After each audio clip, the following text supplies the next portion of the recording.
Chers collègues, aujourd'hui, je vais vous montrer la différence qu'il existe entre un blog Skullcast et un blog WordPress, deux des plateformes que nous allons vous proposer à choix.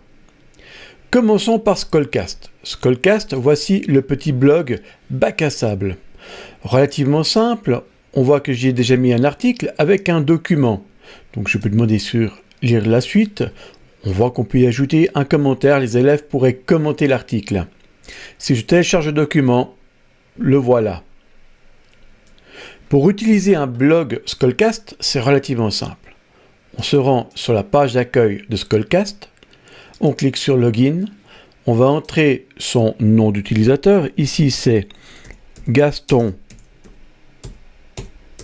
Deuze, le mot de passe qui vous est indiqué dans le mail,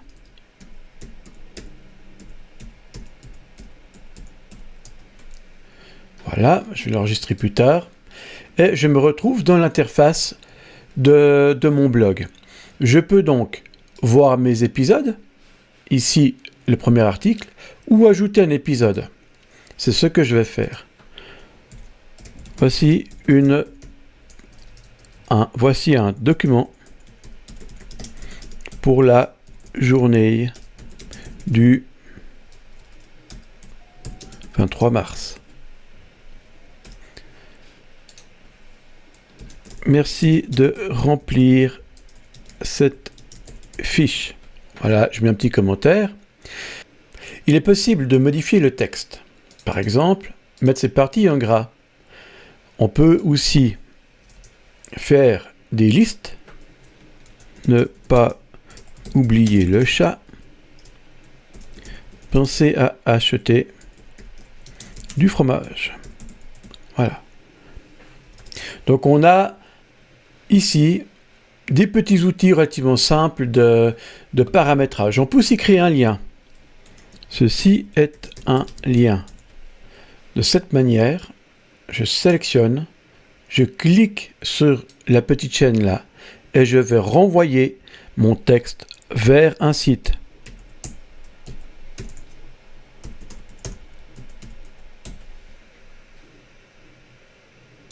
Voilà. Maintenant, j'aimerais ajouter un document. On voit qu'ici, on peut choisir d'ajouter une image ou un document, du PDF, du Word, ce que vous voulez. Je vous recommande malgré tout le PDF.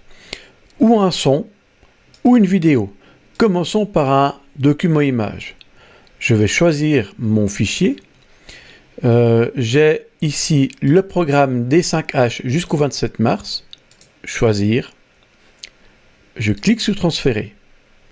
Voilà, le document est en ligne. Je n'ai plus qu'à choisir sur quel podcast je veux publier. Je n'ai qu'un ici, bac à sable, enregistré. Voilà, en quelques minutes, j'ai créé un article.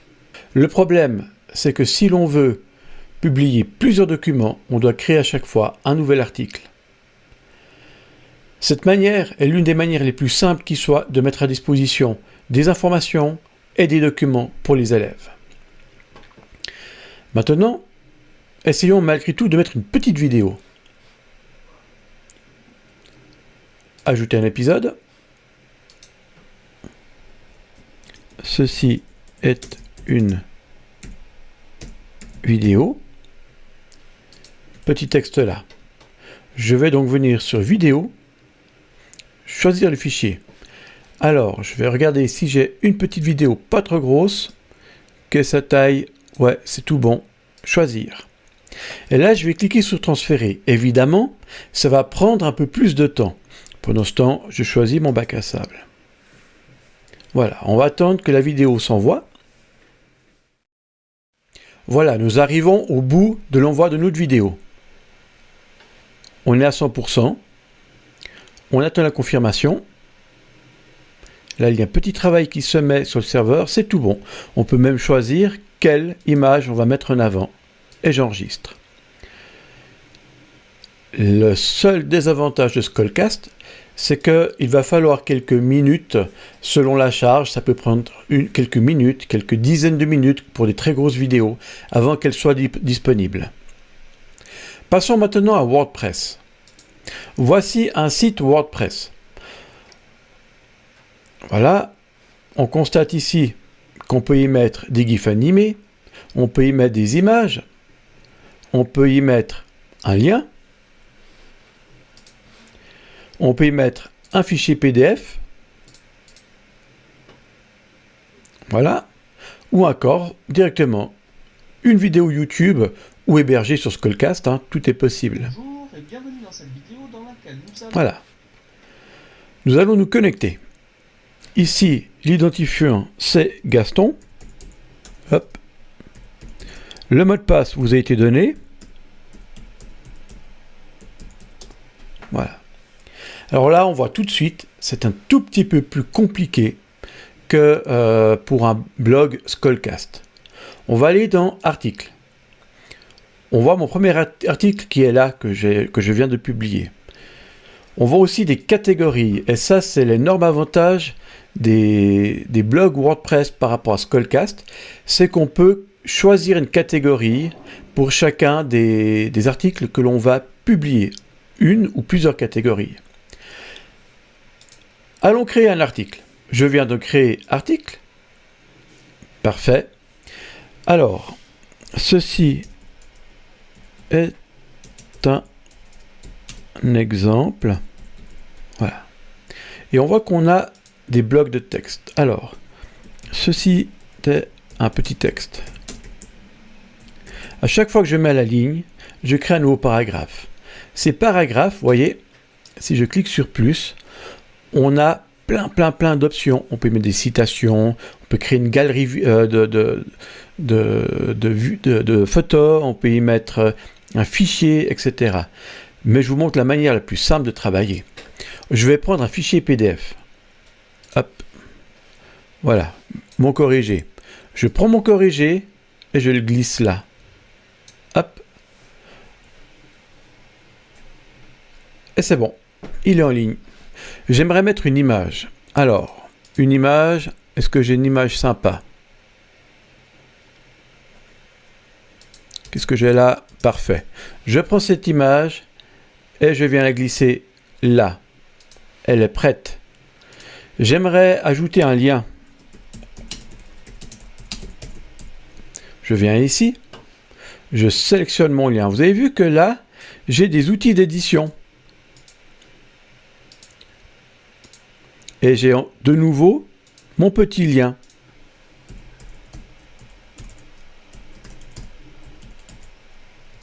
Voilà. Donc j'ai ajouté un lien, j'ai ajouté une image, j'ai ajouté un PDF, on peut y mettre du texte.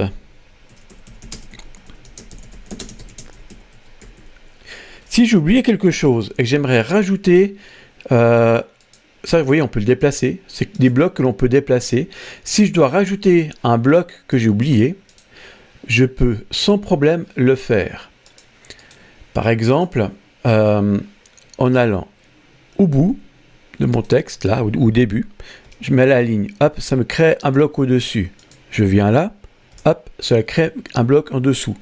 Et je peux donc soit écrire du texte, soit y mettre une autre photo. Voilà.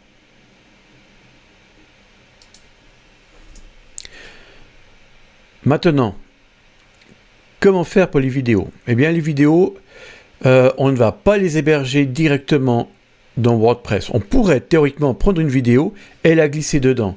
Néanmoins, notre espace est quand même limité, donc on va privilégier par exemple YouTube. On va prendre une vidéo sur YouTube. Hop, voilà. Crise pétrolière, une crise orchestrée, c'est parfait. Voilà. Je clique sur partager. Je copie mon lien. Je reviens dans mon WordPress. Je colle mon lien automatiquement. Il fait le nécessaire.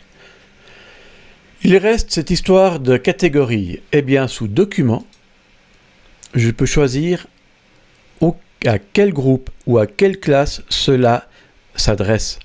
Prenons un exemple, là j'ai choisi un blog de mathématiques 9VG niveau 1. Imaginons que j'ai deux groupes qui travaillent là-dessus. Ça, je vais le donner au groupe niveau 1. Je clique sur publier. Et voilà. Voilà ce que ça va donner. On voit donc que j'ai 2 catégories. Si je clique sur groupe niveau 1, je n'ai que les articles qui sont destinés à ce groupe. Tous les groupes, j'ai seulement ce qui est destiné à l'ensemble des groupes, ce qui était défini au départ. Voilà. Et on voit, j'ai mon corrigé, mes images, ma vidéo.